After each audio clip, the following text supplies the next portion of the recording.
네, 새정치민주연합의 문희상 비상대책위원장이 오늘부터 공식 활동에 들어갔습니다. 문 위원장은 포청천이라는 자신의 별명을 스스로 언급하면서 내년 초 전당대회를 차질 없이 준비하겠다고 말했습니다. 이 말의 진짜 의미에 대해서 당의 혁신보다 위기관리에 충실하겠다는 뜻이라고 전문가들은 해석합니다. 계파 간 경쟁이 치열한 전당대회를 차질 없게 치르려면 계파 간 이익을 조율하는 데 상당한 에너지를 써야 하기 때문입니다. 국회 중계 카메라 나가 있습니다. 곽보아 PD. 자, 새정치민주연합 문희상 비상대책위원장 오늘 공식 일정을 시작을 했죠. 비대위원장 취임 일성은 뭐였습니까? 네, 문희상 위원장은 새정치민주연합의 계파를 극복하고 공정한 전당대회를 치르도록 하겠다고 강조했습니다. 오늘 민주연합 소속 국회의원, 광역단체장, 시도당 위원장 합동회의에서 했던 문희상 위원장의 말 직접 들어보시겠습니다. 이번 비대위가 할 최고의 급선무는 더 말할 것도 없이 차기 지도부를 위한 전당대회를 차질 없이 준비하는 것이라고 생각합니다. 그러기 위해서 가장 빠른 시간 안에 비대위원회, 지역위원회, 당무위원회, 중앙위원회 등 당조직을 재점검하고 재건하겠습니다.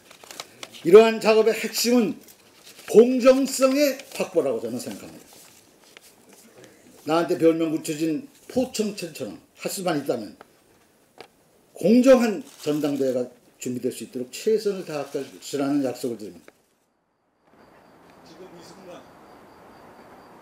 한편 세월호 진상조사위원회에 수사권과 기소권을 줘야 한다는 유가족들의 요구와 관련해 문희상 위원장이 재검토돼야 한다고 발언했다는 문화일보 보도 때문에 파장이 있었습니다.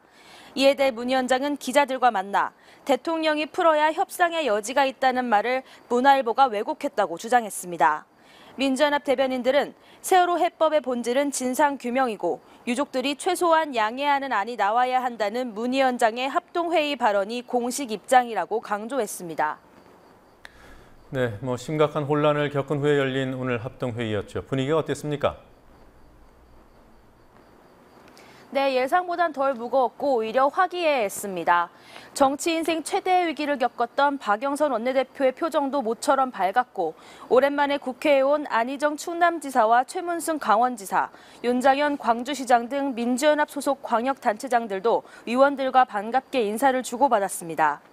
문희상 위원장이 민주연합의 현 상황을 알을 쌓아놓은 듯 위태롭다는 뜻의 누란지위, 백척간도라고 표현하며 위기감을 강조하자 분위기가 무거워지기도 했지만 문 위원장이 연단에 올라가고 내려갈 때는 100여 명의 참석자들이 박수를 아끼지 않았습니다.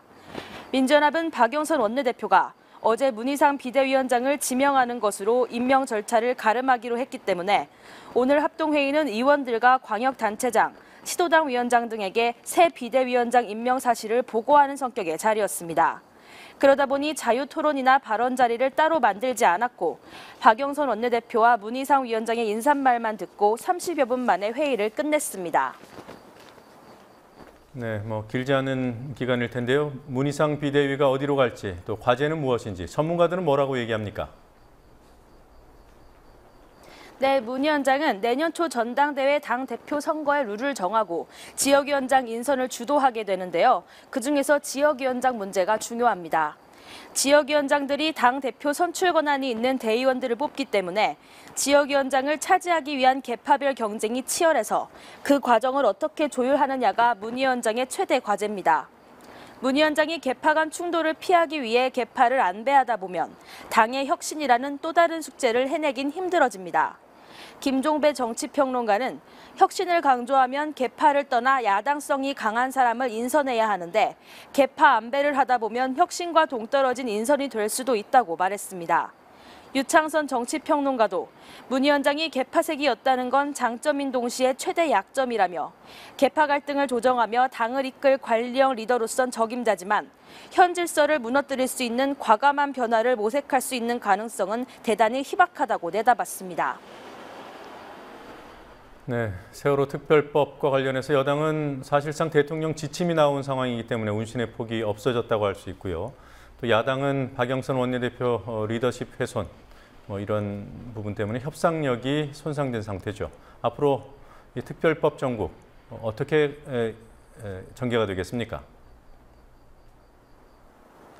네, 전문가들은 세월호법 협상과 관련해 대통령의 가이드라인이 나온 만큼 여당이 수사권과 기소권 문제에서 야당에 양보할 여지는 사실상 없는 것과 마찬가지라는 데 동의를 표했습니다. 다만 민주연합의 문희상 비대위 체제가 들어서면서 막힌 정국을 풀 수 있는 새로운 분위기는 마련됐다고 이강윤 정치평론가는 말했습니다.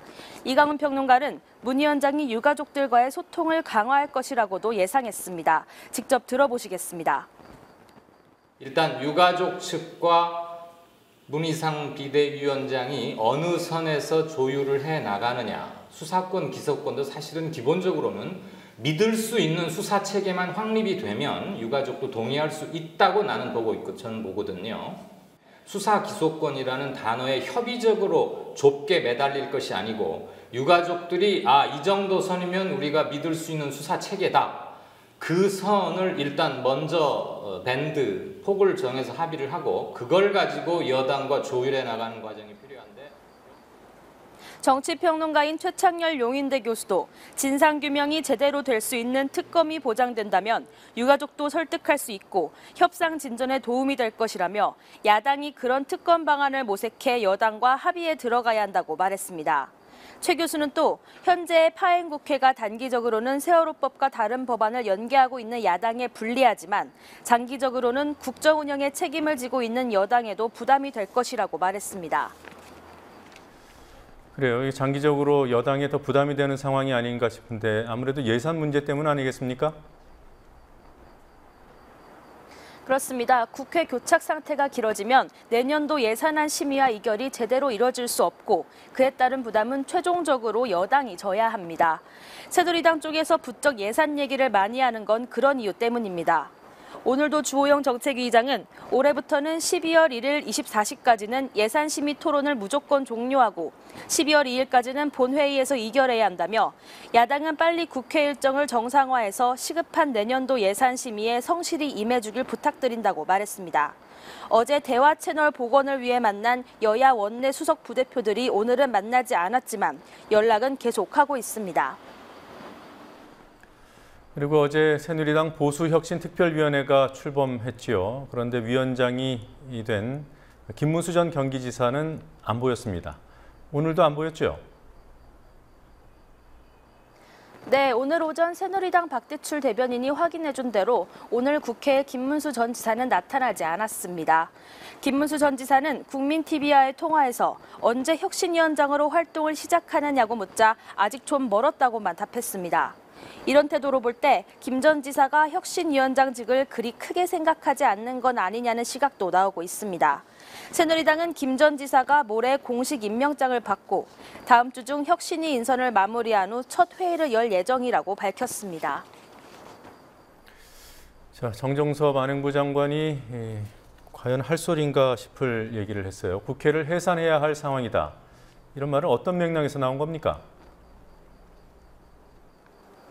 네, 어제 취임 2개월 기자간담회에서 국회 파행 장기화를 두고 국회가 통치 불능 상태라면서 내각제였다면 국회를 해산해야 할 상황이라고 말했습니다.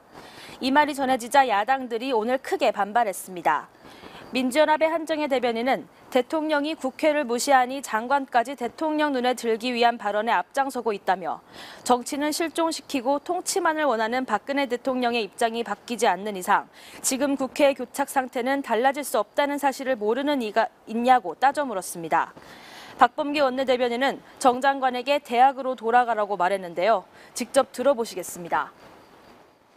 어떤 분이 어떻게 조언을 해서 대통령께서 이렇게 헌법의 정신에 반하는 삼권 분립에 위배되는 국회를 정말 국회의원들을 손톱 밑에 때만큼도 생각하지 않는 그러한 헌법에 반하는 정신의 말씀을 하실까 궁금했는데 아마도 정종섭 헌법학자께서 조언과 자문을 하셨다는 느낌을 지울 수가 없습니다. 빨리 대학으로 돌아가십시오. 김재남 정의당 원내대변인은 위장 전입과 부동산 투기, 논문 표절, 군복무 특혜 의혹 등으로 국회에 인사청문 보고서 채택도 받지 못한 반쪽 장관이라며 국회를 무시하고 혼란과 갈등만 불러올 발언에 대해 즉각 사과하라고 요구했습니다. 지금까지 국회에서 국민TV 뉴스 곽보아입니다.